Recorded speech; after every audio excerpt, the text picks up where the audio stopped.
running a completely different setup for a completely different kind of review for you guys today. Got my lapel mic on, so hopefully we've got some crispy audio being generated for you for this absolutely high-end review. Terry Fox went ahead and partnered with the AEA Corporation to go ahead and bring you guys the AEA Fox Air Power Special Challenger Elite. This .495 50 caliber Challenger Elite straight from Terry Fox at Fox Air Power is a gem.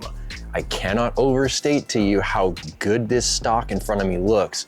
And by far, out of all the bullpups I've ever owned or currently own, this is definitely the most handsome one I have. I'm not like an arborist expert here, but I'll let you guys check it out nice and close. This has got some great grain and stain on it. I can't overstate it. Nothing I can say is a lie here as far as how good this stock looks in my hands. Now there's a whole lot of high-end features that I'm gonna go over in this video for you packed into this air rifle, but we're not gonna be taking a single shot because I'm obviously not at the range. That kills the video for you guys. There's an X in the top right corner. A few things we're gonna wanna go over right off the top. According to Terry Fox, I'm gonna get 6 shots regulated on this cylinder at or above 500 foot-pounds of energy. 6 regulated shots, 500 plus foot-pounds of energy.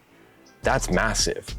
Other thing I want to go ahead and bring right to the forefront, right out of the gate, this is a different barrel than any other AEA I currently have or have seen previously. It's got this small indentation and additional machining that exists nowhere else in my collection. So if the accuracy is better than my other stuff, this might be a higher quality barrel than we're used to seeing from the AEA guys.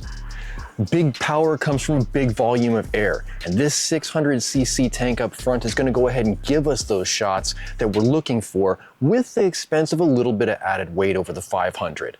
I feel like it's a valid thing.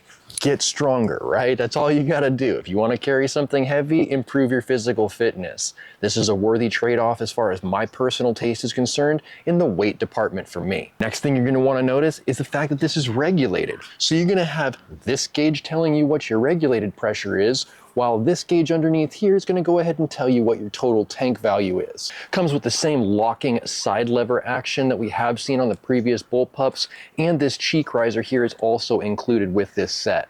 The Elite also sports straight from the factory, not by my own addition, this great looking muzzle brake that's shared also by the S45.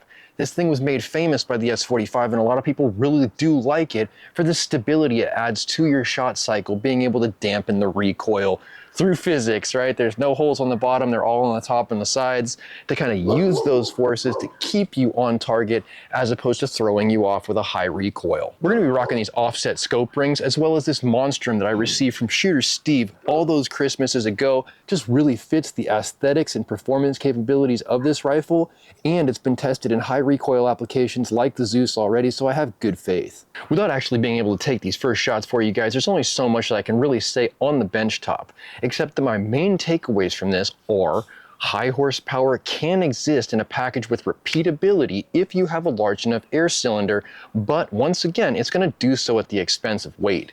This total package with the wood stock and the big glass and the big tank is by far one of the heavier air rifles that I have picked up in recent memory. I noted that right out of the gate as far as when I pulled it out of the box. Like, wow, babe, this thing's pretty hefty when I showed it to my wife, and she agreed with me that this thing is more of a stout package to try and lug through the woods than maybe a Challenger Pro might.